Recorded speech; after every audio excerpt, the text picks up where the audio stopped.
अस्सलामुअलैकुम and welcome to my channel learn with learner. MATLAB tutorial series के एक और लेसन के साथ हाजिर हुआ हूँ। इस वीडियो में हम देखेंगे कि मैटलैब के अंदर मैथ्स के कुछ बिल्ट इन फंक्शंस हैं, उनको हम देखेंगे कि हम उसको किस तरह अपने कोड्स वगैरह में यूज़ कर सकते हैं। तो अभी ये हमारे पास जो है वो कुछ बिल्ट इन फंक्शंस है मैटलैब के अंदर। फॉर एग्जांपल अगर आपको स्क्वायर रूट लेना है तो आप किस तरह फाइंड करेंगे, SQRT लिखेंगे, देन पैरेंथेसिस, उसके अंदर जो है आपको जिसका स्क्वायर रूट फाइंड करना है वो वैल्यू लिख देंगे आप। इसी तरीके से अगर आपको nth रूट फाइंड करना है तो आप क्या करेंगे, जिसका आपको nth रूट फाइंड करना है वो वैल्यू लिखेंगे, then value of n। For example अगर आपने क्यूब रूट फाइंड करना है तो यहाँ पे 3 लिख देंगे, और 27 का क्यूब रूट फाइंड करना है तो यहाँ पे 27,3। तो इस तरह आप किसी भी वैल्यू का nth रूट फाइंड कर सकते हैं। इसी तरीके से आप एक्सपोनेंशियल फाइंड कर सकते हैं, ये नेचुरल लॉगरिथम है, बेस 10 लॉगरिथम। इसी तरीके से आगे हमारे पास ये ट्रिग्नोमेट्रिक फंक्शंस हैं। For example sine x, sine लिखा आपने पैरेंथेसिस के अंदर x, जो भी आपको जिस वैल्यू का भी साइन फाइंड करना है आपने वो वैल्यू प्रोवाइड की। अगर आप सिंपल साइन x करेंगे तो आपका जो आंसर होगा वो रेडियंस के अंदर होगा। अगर आपको आंसर डिग्रीज़ में चाहिए तो आप क्या करेंगे, सिंपली साइन के साथ d लगा देंगे, साइन d एंड पैरेंथेसिस के अंदर x की वैल्यू। तो ये आपका अब जो आंसर होगा वो डिग्रीज़ के अंदर आएगा। अगर आप इन्वर्स फाइंड करना चाहते हैं, ट्रिग्नोमेट्रीज का इन्वर्स फाइंड करना चाहते हैं, for example sign inverse, cos inverse, तो आपने सिंपली क्या करना है, साइन कॉस टेन कॉड वगैरह से पहले आपने सिंपली a लगा देना है, a sine, a cos, a tan. तो ये आपका अब जो फाइंड करेंगे आप क्या कर रहे हैं, इन्वर्स फाइंड कर रहे हैं, और इसका आंसर क्या आएगा आपका रेडियंस में आएगा। अगर आपको डिग्रीज़ में चाहिए तो आप सिंपल a साइन उसके साथ d लिख देंगे, तो आपका जो आंसर आएगा वो डिग्रीज़ के अंदर आएगा। इसी तरीके से अगर आपको हाइपरबोलिक फाइंड करने हैं तो आप साइन h, कॉस h, इसी तरीके से tan h और पैरेंथेसिस के अंदर x की वैल्यूज़, तो आप हाइपरबोलिक भी फाइंड कर सकते हैं। तो मैटलैब की स्क्रीन पे चलते हैं, कुछ एग्जांपल्स देख लेते हैं। पहले हम स्क्वायर रूट फाइंड करना है, SQRT पैरेंथेसिस, इसके अंदर x की वैल्यू। फॉर एग्जांपल मुझे 9 का स्क्वायर रूट फाइंड करना है तो 9 लिखूँगा, देन एंटर। तो ये मुझे इसने आंसर दे दिया। इसमें पहले मैं फॉर्मेट कॉम्पैक्ट कर देता हूँ ताकि हमें थोड़ी स्पेस मिल जाए। अब मुझे फाइंड करना है nth root. nth root find करने के लिए क्या था, वैल्यू 27, इसका फॉर एग्जांपल मुझे क्यूब रूट फाइंड करना है तो मैं यहाँ पे 3 लिख दूँगा, and then simply press enter. तो ये nth रूट फाइंड कर लिया। इसी तरीके से अगर आपने लॉग फाइंड करना है किसी का, लॉग 10, इस तरीके से लॉग नेचुरल लॉगरिथम फाइंड किया था, अब लॉग बेस 10।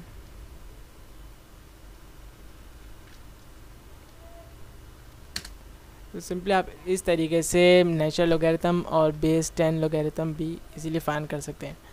अब हम ट्रिग्नोमेट्रिक फंक्शन देख लेते हैं। फॉर एग्जांपल मुझे साइन 30 चाहिए। साइन 30 जब मैंने लिखा तो मेरे पास वैल्यू आ गई -0.99। अब मुझे चाहिए थी वैल्यूज़ डिग्री में, तो सिंपली मैं क्या करूँगा, साइन d एंड देन 30। तो ये अब वैल्यू मेरी जो है वो डिग्रीज़ में आ गई। पहले मेरी आई थी रेडियंस में, अब साइन d करने के बाद मेरी वैल्यू आ गई डिग्रीज़ के अंदर। इसी तरीके से अगर मुझे इन्वर्स फाइंड करना है किसी ट्रिग्नोमेट्रिक फंक्शन का तो सिंपली इन्वर्स फाइंड कर लिया मैंने, a कॉस, अगर मुझे वैल्यूज़ डिग्री में चाहिए तो a कॉस d कर दूंगा मैं, तो अब मेरी वैल्यू जो है वो डिग्रीज़ में आ जाएगी। इसी तरीके से आप हाइपरबोलिक भी फाइंड कर सकते हैं, h लिख के सिंपली ट्रिग्नोमेट्रिक के बाद 10h एंड देन 3। तो ये आपको हाइपरबोलिक ट्रिग्नोमेट्रिक फंक्शन भी आपको यहाँ पे अवेलेबल है। इसके बाद हमारे पास कुछ मज़ीद फंक्शन हैं, उनको भी देख लेते हैं हम। जैसे ये मेरे पास राउंड एक्स का फंक्शन है, ये क्या करता है हमारे पास राउंड ऑफ कर देता है नियरेस्ट इंटीजर से। फॉर एग्जांपल अगर मैंने 5/2 लिखा राउंड पैरेंथेसिस के अंदर 5/2, तो आंसर बेसिकली इसका आंसर क्या है 2.5, लेकिन उसने नियरेस्ट इंटीजर 3 से राउंड ऑफ कर दिया। इसी तरीके से फिक्स एक्स क्या करेगा, राउंड्स टूवर्ड्स 0। वही एग्जांपल है, फिक्स पैरेंथेसिस के अंदर 5/2 आंसर 2, यानी 0 की तरफ ये मूव करते हुए राउंड ऑफ करेगा। सील एक्स का फंक्शन क्या करेगा, राउंड्स टूवर्ड्स पॉजिटिव इन्फिनिटी, और फ्लोर एक्स क्या करेगा, राउंड्स टूवर्ड्स नेगेटिव इन्फिनिटी। एक और हमारे पास फंक्शन है रिमाइंडर का, इसको हम REM से रिप्रेजेंट करते हैं, x, y। रिमाइंडर किस तरह रिटर्न करेगा, आपने दो वैल्यूज़ को प्रोवाइड करनी है x और y।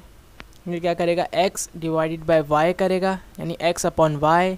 फिर जो आपका रिमाइंडर होगा, जो वैल्यू आपकी रिमाइंडर होगी, वो आपका आंसर होगा। इसके बाद हमारे पास सिग्नम फंक्शन, ये क्या रिटर्न करेगा, साइन x आपने लिखा, अगर x की वैल्यू 0 से ग्रेटर होगी तो ये आपको 1 पॉजिटिव 1 रिटर्न करेगा। अगर आपकी वैल्यू 0 से छोटी होगी तो ये आपको क्या रिटर्न करेगा, -1। ये शो करेगा कि आपकी जो वैल्यू आपने जो एंटर की है वो 0 से बड़ी है या छोटी है। अगर आप 0 एंटर करेंगे तो सिंपली ये 0 रिटर्न कर देगा। फॉर एग्जांपल यहाँ में मैंने लिखा साइन पैरेंथेसिस के अंदर -8, तो आंसर इसने क्या किया, -1, यानी आपकी वैल्यू जो है वो 0 से छोटी है, नेगेटिव है। तो अब हम कुछ एग्जांपल्स कर लेते हैं मैटलैब के अंदर। फर्स्ट क्या है हमारा, राउंड एक्स। यहाँ पे मैंने लिखा राउंड एक्स की जगह 5/2 कर लेते हैं, 5/2। इसने क्या किया है, simply rounds towards nearest integer की तरफ उसने राउंड ऑफ करके दे दिया। अब फिक्स एक्स क्या था हमारे पास, फिक्स एक्स हमें क्या करेगा, राउंड्स टूवर्ड्स 0, तो इसने मुझे राउंड ऑफ कर दिया टूवर्ड्स 0।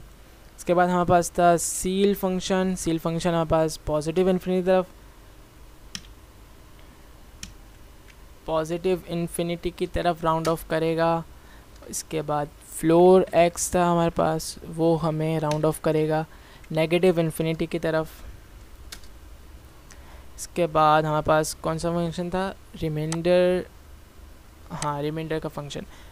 रिमाइंडर का फंक्शन क्या करता है, x, y दो वैल्यूज़ देनी होती है हमें, ये ऊपर भी देखेंगे हमें बता रहे हैं a, b, यानी आपने दो वैल्यूज़ को प्रोवाइड करनी है। इसके बाद हमें ये रिमाइंडर दे देगा कि 55 डिवाइडेड बाय 3, और जो रिमाइंडर होगा वो हमारा आंसर होगा फाइनल। एक और एग्जाम्पल देख लेते हैं। अब मैं करता हूँ 10 डिवाइडेड बाय 2। अब इसमें रिमाइंडर कुछ भी नहीं है, तो ये इसने एरर दे दिया कि रिमाइंडर इसके अंदर मौजूद नहीं है। अगर मैं इसी को कर दूँ REM 15/2, सॉरी, ये जो हमने करना था कॉमा लगाना था, मैंने स्लैश लगा दिया, तो रिमाइंडर 15/2 1 आंसर। और ऊपर वाली एग्जांपल दोबारा देख लेते हैं, 10/2, 10,2 है, तो ये अब आंसर इसने 0 रिटर्न किया। अगर आपका कोई भी फॉर एग्जांपल अगर रिमाइंडर नहीं बच रहा होगा तो आपको 0 रिटर्न कर देगा। हमारा लास्ट फंक्शन क्या था, फंक्शन तो वैसे बहुत है लेकिन कुछ मैंने अब आपको फंक्शंस बताए हैं। लास्ट हमारे पास था सिग्नम फंक्शन। अगर हम इसको पॉजिटिव वैल्यू देंगे तो ये हमें +1 रिटर्न करेगा। अगर हम इसको 0 से कोई छोटी वैल्यू देंगे तो ये हमें -1 रिटर्न करेगा। और अगर हम इसको 0 ही वैल्यू दे देंगे तो ये हमें सिंपली 0 रिटर्न कर देगा। तो ये कुछ फंक्शंस थे, मैटलैब के अंदर बिल्ट इन फंक्शन मौजूद थे जिनको हमने देखा। इनको हम इजीली अपनी कैलकुलेशंस के अंदर यूज़ कर सकते हैं। उम्मीद है आपको आज का टॉपिक समझ आया होगा। अगर आपने अभी तक हमारे चैनल को सब्सक्राइब नहीं किया तो काइंडली सब्सक्राइब कर लीजिए, बेल आइकन को क्लिक कीजिए ताकि हर नई आने वाली वीडियो आप तक पहुंच सके। Thanks for watching.